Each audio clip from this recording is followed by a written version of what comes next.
Pour ce grand réveil, nous recevons ce matin, chers auditeurs, Yann Bompard, maire d'Orange, conseiller départemental du canton de Caderousse, Orange et Piolenc et responsable régional Reconquête. Bonjour Yann Bompard, merci d'être avec nous ce matin. Bonjour, je vous en prie, avec plaisir, merci de me recevoir.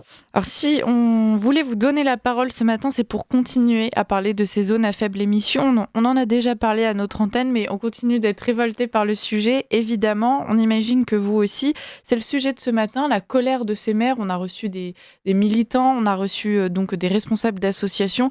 Aujourd'hui, donc, on est sur le terrain avec vous. Comment est-ce que vous avez vécu la situation quand vous avez appris que ces fameuses zones à faible émission allaient effectivement être mises en place ? Alors, si vous voulez, l'angoisse pour les élus locaux en général et pour les maires en particulier date parce qu'en fait, la zone à faible émission qui s'installe dans les grandes agglomérations depuis le 1er janvier, en fait, est annoncée par la loi, par le législateur depuis 2 lois, la loi orientation mobilité de 2019 et la loi qu'on appelle climat et résilience de 2021. Donc, en fait, les élus sont au courant de ce qui leur pend au nez depuis 4 ou 5 ans et un peu avec tristesse parce que ça signe une fois encore et une fois de plus la rupture profonde qu'il y a entre le travail des parlementaires, toutes tendances politiques confondues, et ce que vivent les gens, ce que vit le pays réel finalement. Et donc, on voyait, on alertait nos parlementaires.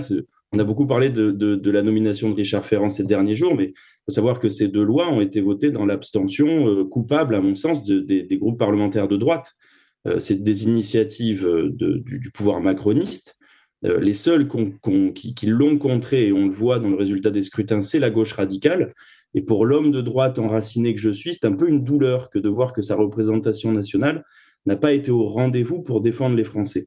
Mm. Donc ça pose des problèmes très pratiques pour le maire que je suis, mais surtout pour les administrés, parce que quand vous êtes dans une commune moyenne comme Orange qui fait 30 000 habitants, tout se passe dans les grands ensembles. L'accès aux services publics d'État, généralement, se passe dans les grandes agglomérations, que ce soit la justice, que ce soit l'emploi, ou que ce soit, ce qui est le plus important en ce moment pour nos compatriotes, la santé.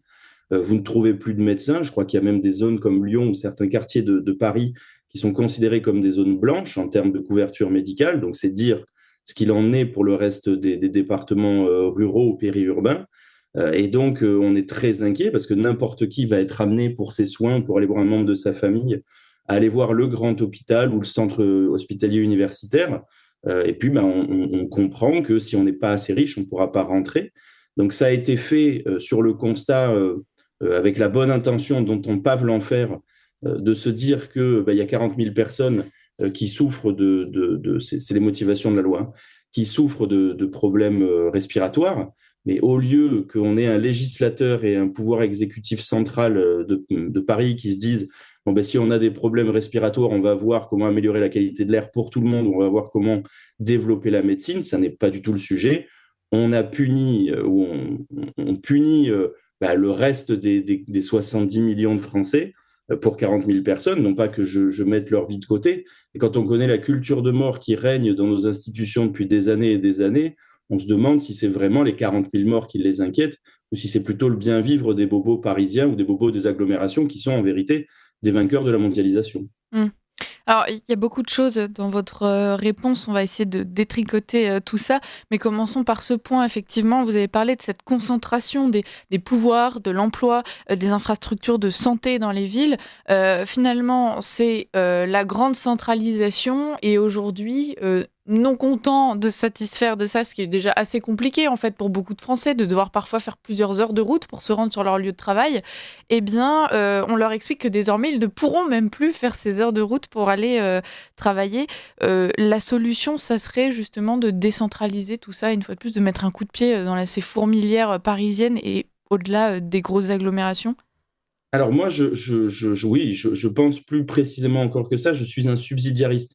Je pense que la France, par son histoire, a toujours été un État fort, donc je n'ai pas de difficulté avec l'État fort. Mais il n'était pas plénipotentiaire et il réglait pas jusqu'à la voiture qu'on devait traverser, jusque la voiture qu'on devait utiliser pour traverser une ville, ou le carrosse, pour être schématique. Je pense qu'il y a on le voit, hein, l'explosion de l'abstention, et à mon avis, ça ne va faire qu'augmenter, est en lien avec la déconnexion entre les élites politiques et le peuple. Et je pense que le dernier échelon pour lesquels les Français font un peu confiance ont un peu confiance en la politique, c'est les maires.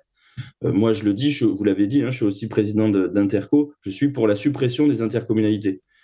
Pourtant, on pourrait dire que, en fait, non, il faut que les citoyens français puissent identifier et puissent sanctionner les gens pour qui ils votent quand ils font n'importe quoi. Et là, il restait un dernier verrou qui était le cumul des mandats, qui évitait, alors on l'a supprimé en disant que l'Assemblée nationale était vide. On a arrêté le cumul des mandats. On a toujours non seulement une Assemblée qui est particulièrement vide, mais en plus, on a des lois qui sont déconnectées des inquiétudes des Français que relayaient les élus locaux. Donc oui, je pense on va pas faire créer une sixième constitution ce soir, mais oui, je pense qu'il y a une absolue nécessité d'avoir un système subsidiariste en France. C'est absolument nécessaire. Mmh. Quand vous parlez de cette explosion de l'abstention, finalement, avec ces zones à faible émission, on va avoir une déconnexion qui existe déjà, mais qui va se traduire d'autant plus physiquement, géographiquement. Est-ce que vous pensez que justement, ce peuple qui va être mis à l'écart, parce que c'est une forme de ségrégation, c'est Alexandre Jardin qui nous en parlait, il pourrait justement se rebeller et dire très bien, on est mis à l'écart, on va s'organiser nous-mêmes. Vous voulez plus de nous, faites sans nous et on fera sans vous. Je pense effectivement que tout est l'ambiance est palpable en termes de on est dans une ambiance qui est je vais tirer un peu le trait mais qui est un peu pré-révolutionnaire quand même. On a beaucoup glosé sur ce qui se passait sur la fin de l'ancien régime. La séparation est au moins aussi grande entre le peuple et ses élites que ce qu'elle l'était en 1789. Donc je pense que ça ne sera pas qu'une question de partition malheureusement et je le regrette. Mais comme je ne suis pas un fan de la révolution non plus, qu'elle soit d'hier ou d'aujourd'hui, je pense qu'il faut surtout, il en va aussi de la responsabilité de nos concitoyens. Au bout d'un moment, on a effectivement Emmanuel Macron à la tête de l'État, mais que font les Français pour chasser? Alors, je ne vais pas dire qu'il y a d'Emmanuel Macron à la tête de toutes les mairies, mais il y en a beaucoup quand même. Donc, au bout d'un moment, il y a un système politique qui est ce qu'il est. Si on n'en est pas content, on s'engage politiquement, localement. Je pense que je comprends le mécontentement de nos compatriotes. Je pense qu'au bout d'un moment, ils ont les armes entre leurs mains. Il faut qu'ils s'engagent en politique. Il faut qu'ils commencent par changer ceux qui les trahissent au niveau local, puis au niveau départemental, puis au niveau de l'Assemblée nationale, ce qui maintenant devient une généralité. Mais on ne peut pas se plaindre de ce dont on souffre si on ne s'y oppose pas. Et c'est un peu ce que avec beaucoup d'affection, parce que j'aime beaucoup mon peuple et mon pays, c'est un peu le grief que je tiendrai à mon peuple. C'est engagez-vous en politique. Si vous occupez pas de la politique manifestement s'occupe de vous. Oui, il faut aller au-delà du dégoût que beaucoup témoignent quand on leur parle de cette caste politique.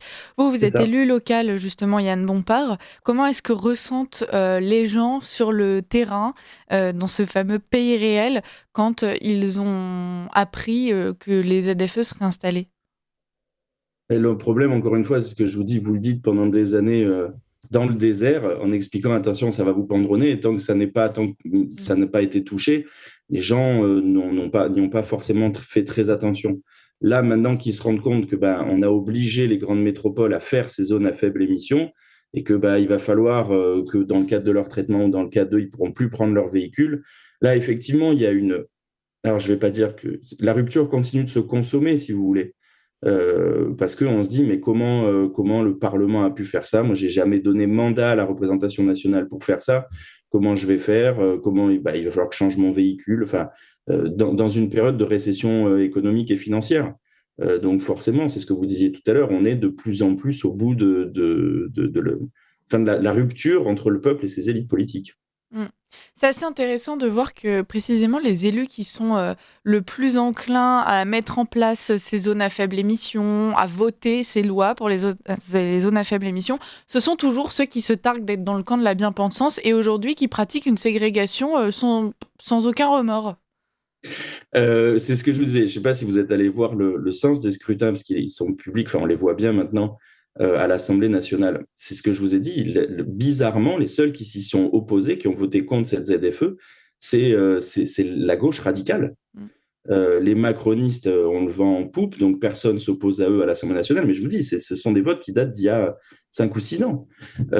Et la droite a été culpabilisée, que ce soit le RN ou les LR sur la loi L'Homme. Et donc, du coup, si vous voulez, on est coupable de, enfin, la droite, si tant est que certains s'en réclament encore dans ces deux partis-là, a laissé passer n'a pas livré le combat. Donc, si la droite ne livre pas le combat, bah, c'est le centre et la gauche qui gagnent. Ouais. Aujourd'hui, vous voulez livrer ce combat localement. Est-ce que, vous le disiez, ces lois, elles ont été votées il y a près de 4 ans maintenant. Comment est-ce qu'on fait? Est-ce qu'il y a encore moyen de faire marche arrière ou est-ce que de toute façon, c'est bon, maintenant on est engagé et puis faudra bien s'y adapter? Alors, ce que la loi fait, la loi peut le défaire. Ce qui est un peu pénible, c'est que en fait, le macronisme est têtu et ses opposants se taisent. Mais très concrètement, il y a une autre loi dont on parle sur sur climat et résilience, c'est le zéro artificialisation net. Tous les maires, depuis des années, disent on va droit à la catastrophe et à la récession si on laisse ce genre de loi s'appliquer. Alors au Sénat, on essaye d'amodier, de faire des choses à couper les cheveux en quatre, mais on est droit dans le mur, on continue de le traverser. Donc, il suffirait d'un trait de plume pour l'arrêter. Moi, je me rappelle quand Jacques Bompard, que je connais bien puisque c'était mon père, avait été député, il a été élu 3 fois. À chaque fois, il disait il faut déréglementer, il faut faire sauter un certain nombre de lois parce que les députés, les sénateurs, l'Assemblée nationale et le Sénat s'auto-justifient non pas en nous allégeant la vie, mais en l'alourdissant. Parce que tel amendement aura tel nom d'un illustre député que personne ne rappellera. Et donc, je pense que l'urgence, s'il y avait un programme de salut public à livrer, ce serait la destruction des règles, des 400 000 règles et des 400 000 normes qui étouffent notre pays. Et ça, ça devrait être, c'est un travail très, très facile. Est-ce qu'on va prendre un peu de recul? À l'époque, quand on a connu donc les révoltes des Gilets jaunes, c'est parce que, on le sait, le coût de l'essence a flambé. C'est quand on touche au porte-monnaie des Français, mais surtout qu'on touche à leur capacité aussi de se rendre simplement, par exemple, sur leur lieu de travail, que généralement, on sent une réaction. En tout cas, c'est comme ça que ça s'est passé la dernière fois. Le jour où les amendes vont commencer à tomber, parce que pour l'instant, il me semble qu'on est dans le gouvernement a choisi d'appeler une année pédagogique, voilà, pour faire passer la leçon à ces petits Français. Le jour où les amendes vont tomber, rappelons-le, ce sera des amendes de 68 € donc pour les 2 roues et les utilitaires de moins de 3,5 tonnes, et puis une amende qui pourra être majorée à 180 €. Et pour les poids lourds, ce sera donc une amende qui s'élève à 135 €. Quand on va prendre une amende une fois par jour parce qu'on sera en agglomération pour travailler et qui nous coûtera donc entre 68 et 135 €, il y a fort à parier que les Français, une fois de plus, vont sortir dans la rue. C'est une évidence, tout y est, d'autant plus que, encore une fois, je vous dis, ça sera, c'est ce qui se collecte le plus facilement, les amendes. Alors, une fois que le trésor est mis dans la boucle, il a votre identité, il a votre plaque, donc il vous relance, puis il vous met des majorations et j'allais dire, si j'osais, il vous décapite financièrement si vous n'avez pas de quoi payer. On est sur une caricature de la je sais pas, de la dichotomie qu'il y avait entre, en tout cas ce que les historiens nous disent, entre le tiers-état et la noblesse à l'époque. C'est caricatural, c'est 100 fois plus grave que ça, dans un état où, enfin, je vous dis, on a un centre communal d'action sociale à Orange, mais tous les centres communaux d'action sociale ont explosé en termes de gestion de la pauvreté des Français. Mais on en est sur de l'aide alimentaire qui a explosé, massive, de la part de nos compatriotes, sans compter ce que l'État fait, lui, pour s'occuper de la misère qui vient du monde entier. Ça a été aussi dit dans l'actualité, notamment par Sarah Knafo, d'abord et avant tout d'ailleurs, sur les dépenses, sur les aides qu'on fait dans le monde. Donc, si vous voulez, dans la tête des gens, ça devient de plus en plus fou le système. On va aider la terre entière, où on a une hyperclasse qui, elle, s'exporte, une hyperclasse financière parce qu'elle est aussi attaquée d'impôts et qu'elle trouvera toujours des moyens de s'en aller. On a on a des classes populaires qui s'appauvrissent et une classe moyenne qui, entre guillemets, paye pour les deux. Oui, je suis très inquiet, d'une part de l'aveuglement du Parlement, aussi un peu du manque d'action de la part de nos compatriotes, mais surtout des lendemains que ça nous promet. Ça va être d'une tension assez rare, parce que quand les estomacs commencent à être vides, et ça fait un moment qu'ils sont vides maintenant, tout peut arriver, surtout en France, qui est un pays assez brutal. Son histoire l'a plusieurs fois démontré.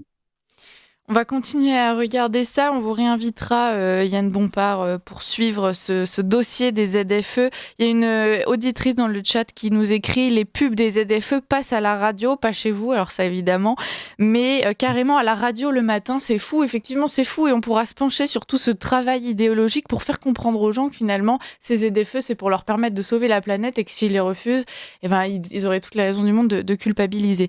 Merci beaucoup, Yann Bompard, d'avoir été avec nous. Merci à vous Vous de êtes m'avoir reçu. maire À très d'Orange, vite. Au conseiller revoir. départemental du canton de Cadrousse-Orange et Piolenc, responsable régional de Reconquête. On vous souhaite bien du courage sur le terrain.